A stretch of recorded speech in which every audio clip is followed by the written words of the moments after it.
ಶ್ರೀ ಸಾಯಿರಾಮ್. ನಮಸ್ತೆ.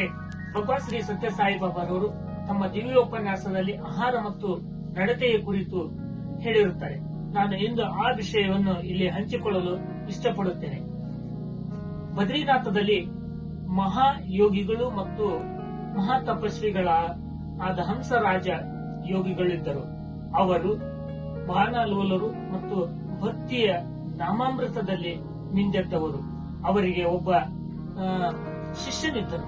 ಬಹಳ ಸತ್ಕಾರ್ಯದಿಂದ ಬಹಳ ನಿಪುಣತೆಯಿಂದ ಅವರಿಗೆ ಸೇವೆಯನ್ನು ಸಲ್ಲಿಸುತ್ತಿದ್ದನು.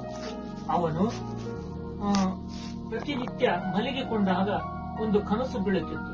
ಒಬ್ಬ ಸುಂದರ ಹುಡುಗಿ ಅವಳು ನನ್ನನ್ನು ರಕ್ಷಿಸಲಾರಿಯ ಎಂದು ಅಂತರಾಳದಿಂದ ಕೂಗು ಅವನಿಗೆ ಕನಸಲ್ಲಿ ಬೀಳುತ್ತಿತ್ತು.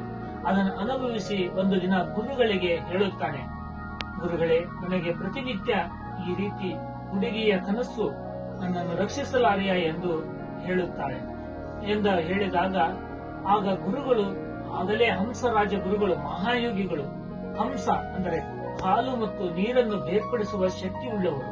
ಅವರು ತಮ್ಮ ಜ್ಞಾನ ದೃಷ್ಟಿಯಿಂದ ಆಗಲೇ ಅದಕ್ಕೆ ಉತ್ತರವನ್ನು ಕಂಡು ಹಿಡಿದಿದ್ದರು. ನೀನು ಶಿಷ್ಯನಿಗೆ ಪ್ರಶ್ನೆಯನ್ನು ಮಾಡುತ್ತಾರೆ, ನೀನು ಎಲ್ಲಿ ಹೋಗಿದ್ದಿ, ಏನು ಮಾಡಿದ್ದಿ, ಏನು ಉಂಡಿರುವೆ ಎಂದು ಕೇಳುತ್ತಾರೆ.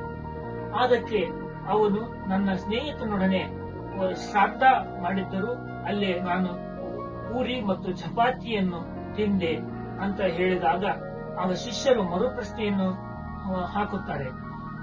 ಅವರು ಯಾವ ಉದ್ದೇಶಕ್ಕಾಗಿ ಮಾಡಿದ್ದರು, ಹಣ ಎಲ್ಲಿಂದ ತಂದರು ಎಂದು ಇದನ್ನು ವಿಚಾರಿಸು ಎಂದು ಹೇಳ್ತಾರೆ. ಆದರೆ ಶಿಷ್ಯನು ಅವನು ತನ್ನ ಇದರಿಂದ ಲಾಭವೇನು ಎಂದು ಅಲಕ್ಷಿಸುತ್ತಾನೆ. ಆದರೂ ಆ ಹಬ್ಬದ ವಾತಾವರಣವೇನು, ಅದು ಹೇಗೆ ನಡೆಸಿದರೆಂದು ತಿಳಿಯುವ ಕುತೂಹಲದಿಂದ ಅವನು ವಿಚಾರಿಸುತ್ತಾನೆ. ಆ ವಿಚಾರ ಮಾಡುವಂತ ಸಂದರ್ಭದಲ್ಲಿ ಆ ಬಡ ಬ್ರಾಹ್ಮಣ ಒಬ್ಬ ಮುದುಕನ ಬಳಿ 10,000 ರೂಗಳನ್ನು ಬಡ್ಡಿ ಇಲ್ಲದೆ ತೆಗೆದುಕೊಂಡಿರುತ್ತಾನೆ. ಆ ಸಂದರ್ಭದಲ್ಲಿ ಮತ್ತೆ ತನ್ನ ಮಗಳನ್ನು ಕೂಡ ಆ ಮುದುಕನಿಗೆ ಕೊಟ್ಟು ಮದುವೆಯನ್ನು ಮಾಡಿರುತ್ತಾಳೆ. ಆ ಸುಂದರ ಯುವತಿ ಆ ಮುದುಕನ ಜೊತೆ ಬಾಳ್ವೆ ಮಾಡಲಾರದೆ ನನ್ನನ್ನು ರಕ್ಷಿಸಲಾರೆಯ ಎಂಬ ಅಂತರಾಳದಿಂದ ಕೂಗುತ್ತಿರುತ್ತಾಳೆ. ಆದ್ದರಿಂದ ಆ 10,000 ರೂಪಾಯಿಗಳನ್ನು ಅಲ್ಲಿಂದ ತಂದು ಶ್ರಾದ್ದ ಮಾಡಿ ಆ ಸಾಧುಗಳಿಗೆ ಊಟವನ್ನು ಬಡಿಸಿದ್ದರಿಂದ ಆ ಉಂಡಿರುವ ಊಟದ ಪರಿಣಾಮ ವ್ಯತಿರಿಕ್ತ ಅದರ ಮೇಲೆ ಬೀರುತ್ತದೆ. ಇದರ ತಾತ್ಪರ್ಯವೇನೆಂದರೆ ಅಡಿಗೆ ಮಾಡಿದವರು ಯಾರು, ಅವರ ನಡತೆಗಳೇನು, ಅವರು ಮಾಡಿರ್ತಕ್ಕಂಥದ್ದು ಹಣ ಎಲ್ಲಿಂದ ತಂದರು, ಇದನ್ನೆಲ್ಲ ಸೂಕ್ಷ್ಮ ಗಮನಿಸಿ ನಾವು ಊಟವನ್ನು ಮಾಡಬೇಕಾಗುತ್ತದೆ ಎಂದು ಗುರುಗಳು ಅವರಿಗೆ ಹೇಳುತ್ತಾರೆ.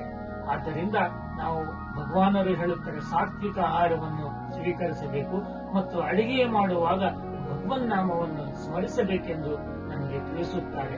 ಅಂದರೆ ಭಗವನ್ ನಾಮದಿಂದ ಅಡಿಗೆ ಮಾಡುವುದರಿಂದ ಅದನ್ನು ಉಣ್ಣುವವರೆಗೂ ಭಗವನ್ ನಾಮವೇ ಬರುತ್ತದೆ ಎಂದು ಹೇಳುತ್ತಾರೆ. ಜೈ ಸಾಯಿರಾಮ್.